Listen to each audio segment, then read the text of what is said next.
Okey, sekarang kita nak buat translation 4 negatif 5 ya. 4 ni ialah untuk kiri kanan X dan negatif 5 ialah Y, iaitu untuk ke atas ke bawah. Dan sekarang ni bermula daripada objek. Okey, kita akan gerakkan ke kiri ke kanan sebanyak 4. Jadi maknanya kalau positif ke kanan.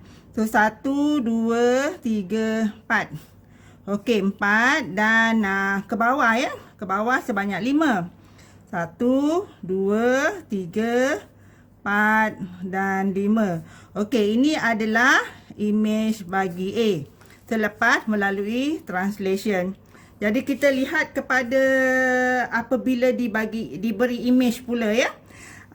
Untuk perhatian ya, kalau diberi image nak cari objek, kamu kena terbalikkan ni.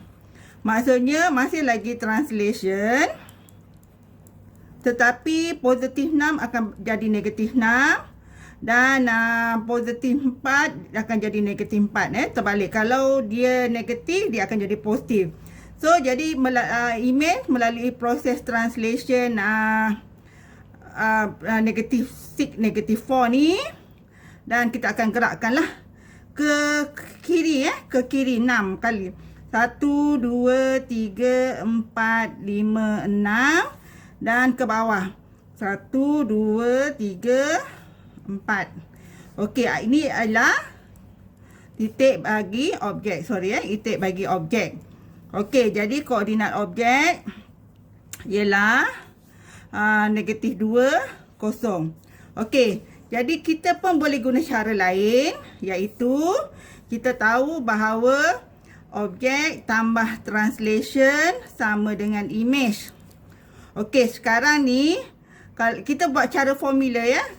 Kalau nak cari translation senang sebab ada formula. So sekarang dia bagi objek tak ada. Translation ambil yang asal ambil yang asal. Translation yang asal iaitu 6 4 dan image awak ni ialah 4 4 So sama dengan 4 4. Pindahkan ke sebelah. So 4 4 tolak 6 4.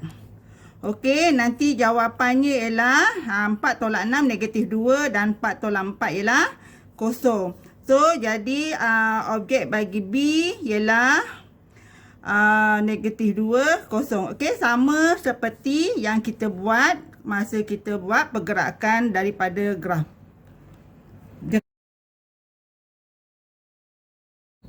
Okey, next ialah reflection in the line y equal to negative 1. Kita akan belajar pantulan dia. Cari plastik, nak cara senang ialah cari plastik macam ni, segi 4 tepat. Dan bagaimana nak letak ya, kamu akan letak plastiknya seperti di sini. Nampak ni plastik ni, penghujung ni letak betul-betul di atas garis pantulan. Okey, sekarang ni kita terbalik sebab tak muat. Jadi kita terbalikkan ni Okey, sekarang beginilah keadaannya. Okey, betul-betul dekat garis pantulan ni. So kita lukis sekarang gunakan permanent marker. Okey, ini sekarang kita terbalikkan plastik ni sahaja. Okey, itulah maksud pantulan, perbalikkan. Okey, sekarang dia akan berada di sini. Jadi kita lukis je balik. Di manakah image ya? Okey, dekat sinilah. Senang saja kalau gunakan plastik ya. Okey. Ini adalah yang pertama.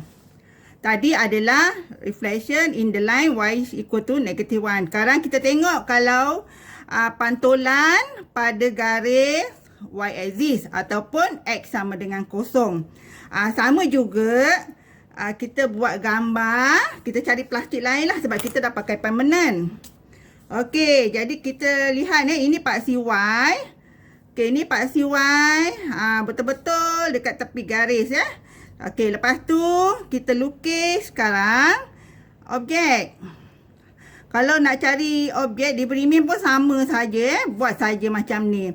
Okey, tadi kita terbalik, pantulkanlah. Susah benar ni Okey. So kita pantulkan. Dia okey, dia dekat sini lah. Sini jawapannya ya.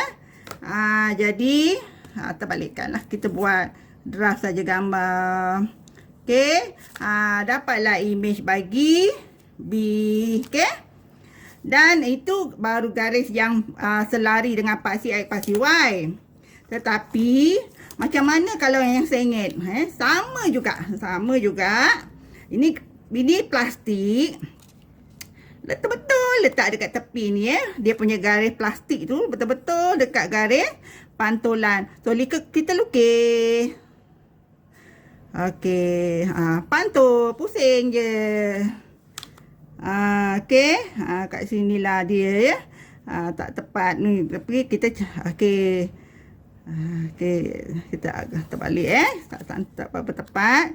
Tak pusing betul-betul ni. Kita pusing betul. Okey, dekat sinilah jawapannya. Okey. Okey. 1 2 3. Tengok, tekak balik. Betul Okey, dekat sinilah image bagi C. Okey, mudah saja kalau pakai plastik. Jadi belilah plastik. Pause.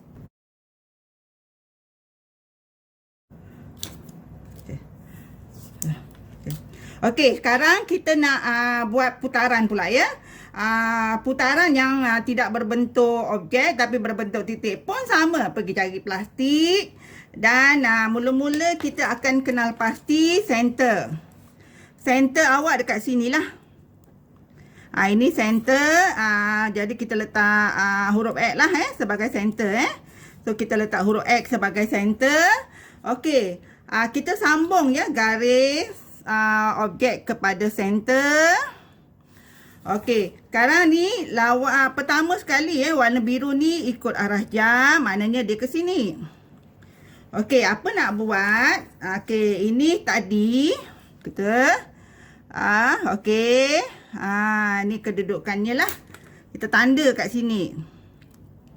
Okey, dan kita akan buat garis berserenjang ya. Berserenjang seperti ini. Dan kita lukis sikit panjang-panjang lah. Okey. Pastikan kita dapat yang tepat lah. Kalau nak tepat lagi kita pakai pembaris lah. Okey, pembaris kita lukis sekarang. So kita dapat satu garisan. Okey, kita nak tengok betul-betul. Okey. Tadi okey, ni sekarang kita dah tandakan kat sini. So kalau kita nak pusing, kita pusing pastikan ni je. Tengok bucu ni betul-betul dekat sini. Nampak ya? Okey, dekat sinilah jawapannya jadi ini adalah image bagi C tadi. Okey, pakai plastik senang ya, tak susah. Dan kita lihat pula kalau 90 darjah lawan arah jam. Okey, tengok warna coklat, maknanya dia ke atas. Okey, ke atas. Sama juga kita pakai plastik. Dan ini ialah center, sambung daripada C kepada center. Okey, kita buat satu garisan perpendicular, serenjang, buat garisan panjang-panjang. Okey, tengok dia tepat tak? Okey, betul Okey, jadi sekarang kita buatlah 90 darjah, pusingan 90 darjah. Dekat sini pastikan bucu dia tadi betul-betul dekat sini. Jadi dekat sinilah awak punya image bagi C bagi 90 darjah, putaran 90 darjah lawan arah jam ya. So kalau awak menghadapi masalah untuk buat manual, maknanya gunakanlah plastik. Okey, itu saja.